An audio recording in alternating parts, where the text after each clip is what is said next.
Selamat datang di channel Trading for Better Life. Hari ini IHSG ditutup naik 0,96% ke angka 6.703. Selain video ini, kami juga akan upload satu video lagi pada jam 8 malam nanti yang akan membahas satu saham yang kemarin melakukan isu untuk membayar hutangnya. Dan di video ini saya coba menganalisa satu sektor saham yang hari ini naik lumayan tinggi. Semoga analisa yang diberikan ini bisa bermanfaat membantu teman-teman dalam mengambil keputusan. Untuk teman-teman yang mau request saham untuk dianalisa, bisa like dan komentar pada posting Instagram Trading for Better Life yang dipost setiap hari Jumat. Dan bagi teman-teman yang belum subscribe channel ini, silahkan tekan tombol subscribe agar tidak ketinggalan informasi dan analisa saham terbaru yang akan diupload setiap harinya. Saham pertama akan saya analisa adalah saham Adro. Adro hari ini naik hampir 4% ke harga 2.880.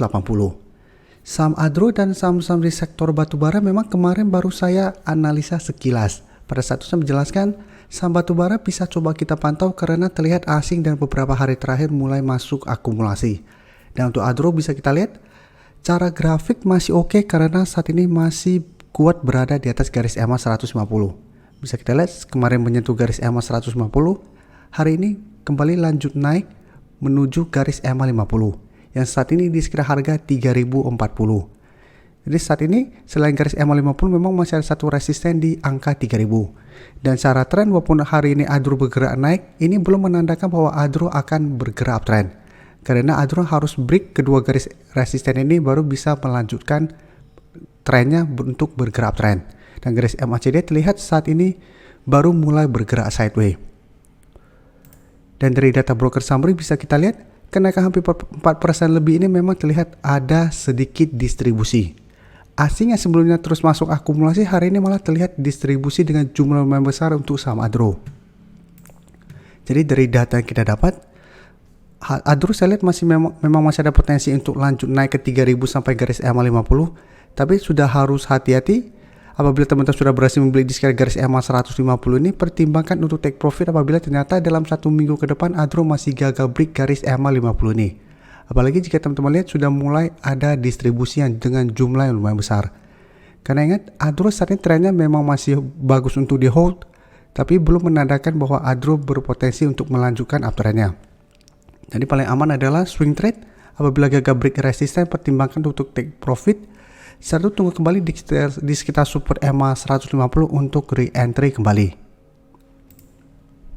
Berikutnya saya akan coba analisa saham ITMG. ITMG hari ini naik lumayan tinggi hampir 10% ke harga 33.000.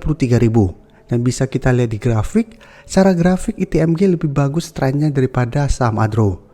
Walaupun saat ini ITMG baru mencoba naik kembali di atas garis EMA 50, tapi ITMG belum sempat turun menyentuh garis EMA 150. Kemarin menyentuh support di harga 30.000, ITMG masih bisa bertahan dan saat ini kembali naik di atas garis EMA 50. Dan kenaikan hari ini candlenya menurut saya sangat solid. Dan garis MACD sebelumnya bergerak turun saat ini mencoba untuk bergerak naik. Dan dari data broker summary kenaikan tinggi hari ini masih ada akumulasi. Dan asing bisa kita lihat 3 hari terakhir ini masih masuk dengan jumlah yang lumayan besar. Setelah sebelumnya asing terus distribusi saham ITMG. Jadi dari data yang kita dapat, ITMG menurut saya masih bisa di hold selama harga 30.000 tidak terlewati. Dan dalam satu minggu ini saya lihat ITMG masih ada potensi untuk naik mengetes resisten di 34.000. Dan ITMG pun tetap harus hati-hati apabila gagal break harga 34.000. ITMG juga masih ada potensi untuk sideways dan turun kembali mengetes garis EMA 50 ini. Yang saat ini di sekitar harga 31.125. Selanjutnya saya akan menganalisa saham PTBA.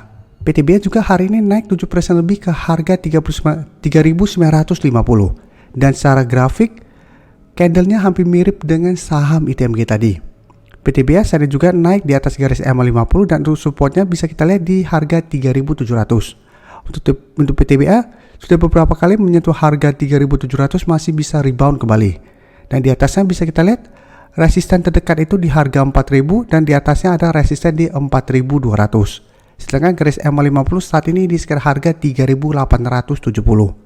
Dan untuk garis MACD saat ini trennya masih bergerak sideways. Dan dari data broker summary jika kita lihat kenaikan tinggi hari pun masih ada akumulasi. Dan asing juga 4 hari terakhir masih masuk dengan jumlah yang lumayan besar. Jadi dari data yang kita dapat saya lihat juga PTBA masih ada potensi untuk naik mengetes harga 4.000. sampai 4.200. Tapi tetap saya lihat tren PTBA masih ada potensi untuk sideways. Jadi tetap harus hati-hati apabila ternyata gagal naik melewati harga 4.200. PTBA juga masih ada potensi untuk turun kembali mengetes garis EMA 50 ini. Jadi PTBA masih bisa di hold untuk trennya lebih lama karena secara tren saat ini masih sideways. Tapi bisa pertimbangkan untuk swing trade dulu, take profit apabila terlihat gagal naik di atas harga 4.200. Setelah itu tunggu kembali di sekitar garis EMA 50 sampai 3.800 untuk re-entry kembali. Berikutnya saya menganalisa saham Indi. Indi hari ini juga naik 5% lebih ke harga 2.290. Tapi secara grafik bisa kita lihat Indi saat ini baru kembali mencoba untuk naik di atas garis EMA 150. Jadi untuk Indi sebelumnya sudah turun di bawah garis EMA 150. Dan setelah menyentuh di sekitar harga 2.200, Indi saat ini mencoba untuk rebound dan naik kembali di atas garis EMA 150. Jadi secara tren Indi trennya kurang bagus apabila dibandingkan dengan teman-temannya yang tadi. Dan untuk garis EMA 150 saat ini tepat di harga 2.300. Jadi hari ini Indi mencoba untuk naik di atas harga 2.300, ternyata pada saat penutupan masih ditutup di bawah harga 2.300. Dan garis MACD bisa kita lihat saat ini masih mengarah ke bawah. Untuk data broker summary bisa kita lihat kenaikan tinggi ini malah ada distribusi.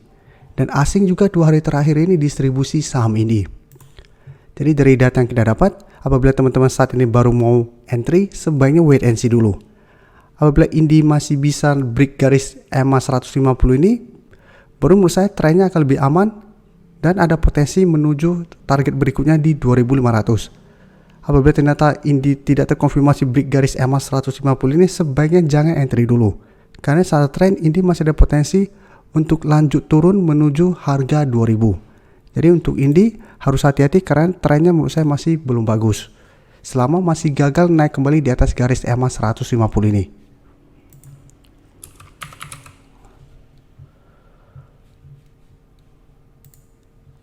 Terakhir saya akan analisa saham Doit.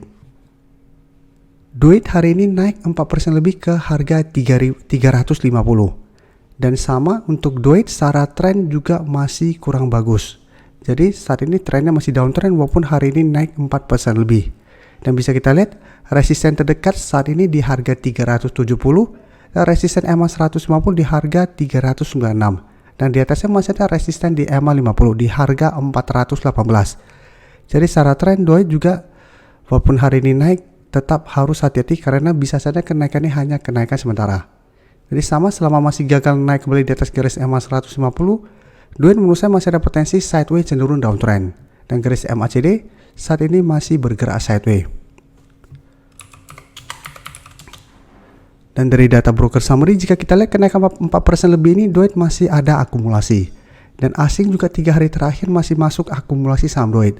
Dan 1 minggu terakhir ini jika kita lihat masih ada akumulasi. Jadi Doit saya lihat masih ada potensi untuk naik menuju harga 370. Apabila berhasil break baru target berikutnya itu di harga 400 atau di sekitar garis EMA 150. Dan ingat apabila gagal break dari garis EMA 150 atau harga 400, Doit masih ada potensi untuk turun kembali. Jadi pertimbangkan untuk swing trade apabila ternyata gagal break resisten di EMA 150. Dan jika kita lihat artikel berita ini, rupiah nyaris sentuh harga 15.000. Emiten mana yang paling untung? Menurut analis dari MNC Sekuritas, yang diuntungkan itu adalah emiten komoditas yang memiliki volume ekspor yang besar. Jadi ITMG, PTBA, Adro, dan TINS direkomendasikan karena memiliki volume ekspor yang lumayan besar. Jadi apabila harga rupiah terhadap dolar terus bergerak naik, maka saham-saham ini ada potensi untuk diuntungkan. Ini mungkin salah satu alasan kenapa hari ini sektor batubara mulai bangkit kembali. Selain alasan lain harga batubara yang juga masih bergerak naik. Untuk saham ADMR apabila teman-teman tanya, saya akan analisa di video yang akan saya post nanti jam 8 malam nanti. Terima kasih telah menonton video ini. Like dan share video ini bila bermanfaat bagi teman-teman. Dan support channel ini dengan cara tekan tombol subscribe agar channel ini bisa makin berkembang dan bisa membantu lebih banyak orang lagi. Terima kasih.